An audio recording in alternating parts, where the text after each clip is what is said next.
Hi friends, ഞാനിന്ന് ഉണ്ടാക്കാൻ പോകുന്നത് ഒരു വെണ്ടയ്ക്ക കറിയാണ്. ചോറിൻ്റെ കൂടെയും ചപ്പാത്തിയുടെയൊക്കെ കൂടെ കഴിക്കാൻ പറ്റുന്ന ഒരു അടിപൊളി കറിയാണ്. അപ്പോൾ അതിനായിട്ട് ആവശ്യമുള്ളത് വെണ്ടയ്ക്ക, സവാള, പച്ചമുളക്, കറിവേപ്പില, പുളി, വെളുത്തുള്ളി, ഇത്രയാണ് നമുക്ക് ആവശ്യമുള്ളത്. അപ്പോൾ ആദ്യം നമ്മൾ പുളി കുതിർക്കാനായിട്ട് വയ്ക്കണം. ആവശ്യത്തിന് പുളി, ഇതിപ്പോൾ ഞാൻ കുറച്ച് കൂടുതലാണ് എടുത്തേക്കുന്നത്. പുളി കൂടുതൽ എത്രയാണോ നിങ്ങൾക്ക് ആവശ്യം അതിനനുസരിച്ച് എടുക്കണം. എനിക്ക് കുറച്ച് പുളി കൂടുതലാണ്, അപ്പോൾ അതുകൊണ്ടാണ് ഞാൻ അതിനനുസരിച്ച് എടുത്തേക്കുന്നത്. അപ്പോൾ ആദ്യം നമുക്ക് പാൻ ചൂടാക്കാൻ വെക്കുക. പാൻ ചൂടായ ശേഷം അതിലേക്ക് നമ്മുടെ ആവശ്യത്തിന് എണ്ണ ഒഴിച്ചു കൊടുക്കുക.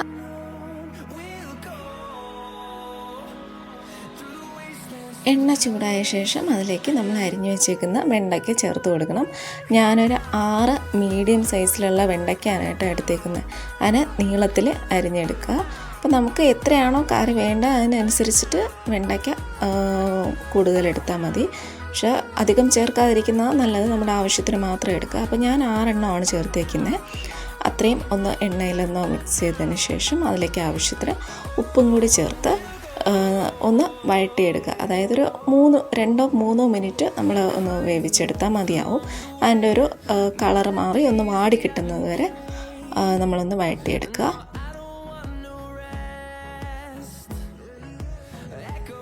അതിനുശേഷം അതിലേക്ക് ഒരു നുള്ള മഞ്ഞൾപ്പൊടിയും കൂടി ചേർത്ത് കൊടുക്കണം. ഉപ്പും മഞ്ഞൾപ്പൊടിയും ചേർത്ത് വേണം നമ്മൾ വഴറ്റിയെടുക്കാനായിട്ട്. അതിനുശേഷം ഈ ഒരു കളറായി വരുമ്പോൾ നമ്മളത് വേറൊരു പാത്രത്തിലേക്ക് മാറ്റി കൊടുക്കുക. അതിനുശേഷം നമ്മൾ ഈ എടുത്ത് വെച്ചേക്കുന്ന ബാലൻസ് എണ്ണയിൽ കൂടി തന്നെ ആവശ്യത്തിന് കടുക് നമ്മൾ ചേർത്ത് കൊടുക്കുക. കടുക് പൊട്ടിയതിന് ശേഷം അതിലേക്ക് കറിവേപ്പിലയും കൂടെ ഇട്ട് കൊടുക്കണം. അതിലേക്ക് അരിഞ്ഞു വെച്ചേക്കുന്ന സവാളയും കൂടെ ചേർത്ത് കൊടുക്കുക. ഞാനൊരു ഒരു സവാളയാണ് എടുത്തേക്കുന്നത്. അത് നിങ്ങൾക്ക് ആവശ്യാനുസരണം എത്രയാണോ കറി വേണ്ടത് അതിനനുസരിച്ച് സവാള എടുക്കുക. അതൊന്ന് വഴറ്റിയതിന് ശേഷം അതിലേക്ക് നമ്മൾ എടുത്ത് വെച്ചേക്കുന്ന വെളുത്തുള്ളിയും കൂടി ചേർത്ത് കൊടുക്കുക. അത് ഞാനൊരു 6-7 വെളുത്തുള്ളിയാണ് നീളത്തിൽ അരിഞ്ഞെടുത്തേക്കുന്നത്. ആവശ്യാനുസരണം അതെടുക്കാം. അതിനുശേഷം ഒരു 2 ചെറിയ സൈസ് പച്ചമുളകും കൂടി ചേർത്തിട്ടുണ്ട്. ഇത്രയും ചേർത്ത് നന്നായിട്ടൊന്ന് വഴറ്റിയെടുക്കുക. സവാളയെ നമുക്ക് നല്ല രീതിയിലൊന്ന് വെന്ത് കിട്ടണം. ആ രീതിയിലൊന്ന് ആക്കിയെടുക്കുക. അതിലേക്ക് ആവശ്യത്തിന് ഉപ്പും കൂടി ചേർത്ത് കൊടുക്കണം. നമുക്ക് എത്രയാണോ ഉപ്പ് വേണ്ടത് അതിനനുസരിച്ച് സവാളയിലേക്ക് തന്നെ ചേർത്ത് കൊടുക്കണം. അതൊന്ന് വെന്തതിന് ശേഷം ബാക്കി പൊടികൾ നമുക്ക് ചേർത്ത് കൊടുക്കാം. അപ്പോൾ അതിലേക്ക് എരിവിനാവശ്യമായ മുളക് പൊടി, അതിനുശേഷം മല്ലിപ്പൊടി, ഞാനൊരു 3/4 സ്പൂൺ മല്ലിപ്പൊടിയാണ് ചേർക്കുന്നത്. പിന്നെ അതിലേക്ക് ഗരം മസാലയാണ് ചേർത്തേക്കുന്നത്. അതൊരു 1/4 ടീസ്പൂൺ മതിയാവും. പിന്നെ ആവശ്യത്തിന് കുരുമുളക് പൊടിയും കൂടി ചേർത്ത് കൊടുക്കുക. എരിവിനനുസരിച്ചാണ് അതും ചേർക്കേണ്ടത്.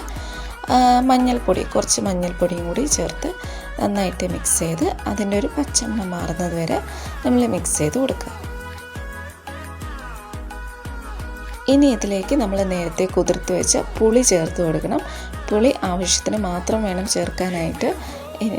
നിങ്ങളുടെ ആവശ്യത്തിനനുസരിച്ചുള്ള പുളി ചേർക്കുക. കൂടുതൽ ഉപയോഗിക്കാത്തവർ ഇതിൻ്റെ പകുതിയോളം എടുത്താൽ മതിയാവും. ഇതിലേക്ക് ഇനി ആവശ്യത്തിന് വെള്ളവും കൂടി ഒഴിച്ച് ഒന്ന് ഉപ്പ് നോക്കുക കറക്റ്റാണോ എന്നുള്ളത്. ഉപ്പ് നോക്കിയതിന് ശേഷം നമ്മളത് തിളപ്പിക്കാനായിട്ട് വെക്കുക. ഈ കറി നന്നായിട്ട് തിളച്ചതിന് ശേഷം അതിലേക്ക് നമ്മൾ നേരത്തെ വഴറ്റി വെച്ച വെണ്ടയ്ക്കയും കൂടി ചേർത്ത് മിക്സ് ചെയ്ത് ഇളക്കി ഒരു 5 മിനിറ്റ് നമ്മൾ അടച്ചു വെച്ച് വേവിക്കണം. ഒരു 5-6 മിനിറ്റ് ആകുമ്പോഴത്തേക്കും നമുക്ക് വെള്ളമൊക്കെ ഒന്ന് വറ്റി നല്ല രീതിയിൽ കിട്ടും. അതിലേക്ക് നമുക്ക് കുറച്ച് ശർക്കരയും കൂടി ചേർത്ത് കൊടുക്കാം. അതിൻ്റെ ടേസ്റ്റ് ഒന്ന് ബാലൻസ് ആവാൻ വേണ്ടിയിട്ടാണ്. നിങ്ങൾക്ക് കുറച്ച് കറിയായിട്ടാണ് വേണ്ടതെന്നുണ്ടെങ്കിൽ നമുക്ക് ഇത്രയും വറ്റിച്ചെടുക്കേണ്ട ആവശ്യമില്ല. ചോറിനൊക്കെ നല്ല അടിപൊളി കറിയാണ്. നിങ്ങൾ ഉറപ്പായിട്ടും ഒന്ന് ട്രൈ ചെയ്ത് നോക്കണം. എന്നിട്ട് എങ്ങനെയുണ്ടെന്ന് കമൻറ്റ് ചെയ്യുക. താങ്ക്